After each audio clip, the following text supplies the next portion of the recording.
There is a person in your life who has never raised their voice at you, never insulted you, never done a single thing you could point to as an attack. And yet you leave every interaction with them feeling like you've been emptied out. You call it just their personality. You make excuses for the exhaustion. You are wrong to excuse it, and you are about to understand exactly what is happening to you. Energy is not a metaphor.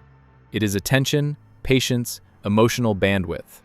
A finite resource you spend every single day, and some people have built an entire unconscious strategy around extracting yours without ever appearing to take anything at all. La Rochefoucauld wrote that we all have strength enough to bear the misfortunes of others. He meant it as an insult, and it applies precisely here. The person draining you does not even have to try, because you have been trained to supply the effort for both of you. Phase 1. The tactic is not conflict. It is gravity. A true predator announces itself. An energy vampire does not need to. Their tactic is simpler and far more effective. They create a low-grade problem, crisis, or negativity that never quite resolves, and they let your own conscience do the pulling. They do not ask you to fix their life. They simply describe it, repeatedly, in your presence, until your nature does the rest. You are not being manipulated by force. You are being manipulated by proximity.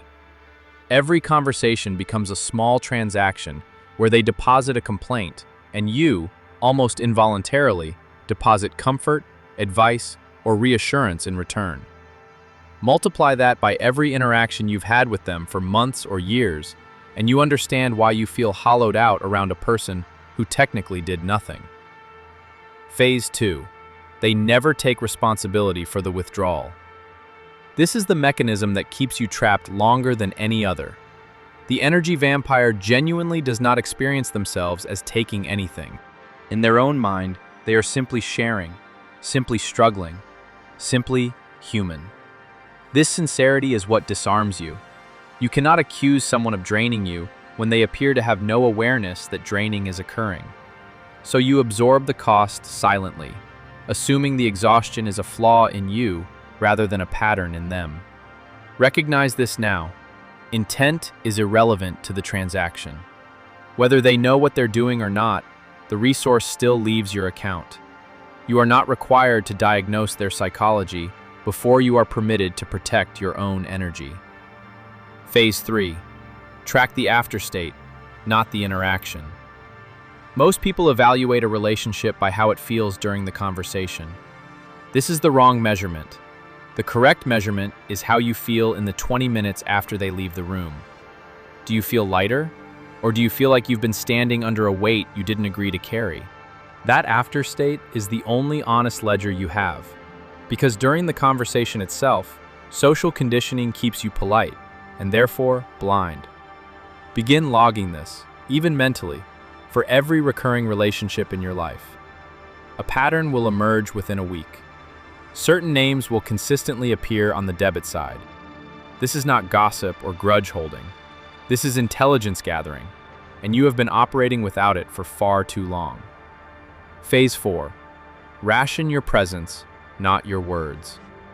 You do not need to confront the energy vampire, argue with them, or explain your withdrawal. Confrontation gives them a new supply of your attention, disguised as conflict, and they will feed on that just as easily as they fed on your original sympathy. The correct response is quieter and colder. Reduce the frequency and duration of exposure without narrating the reduction. Shorten the calls. Let messages sit longer before responding.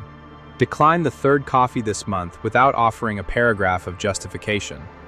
I can't make it is a complete sentence.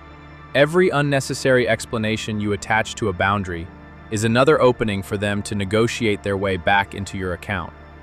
Machiavelli warned that a wise ruler avoids giving his enemies a reason to hope.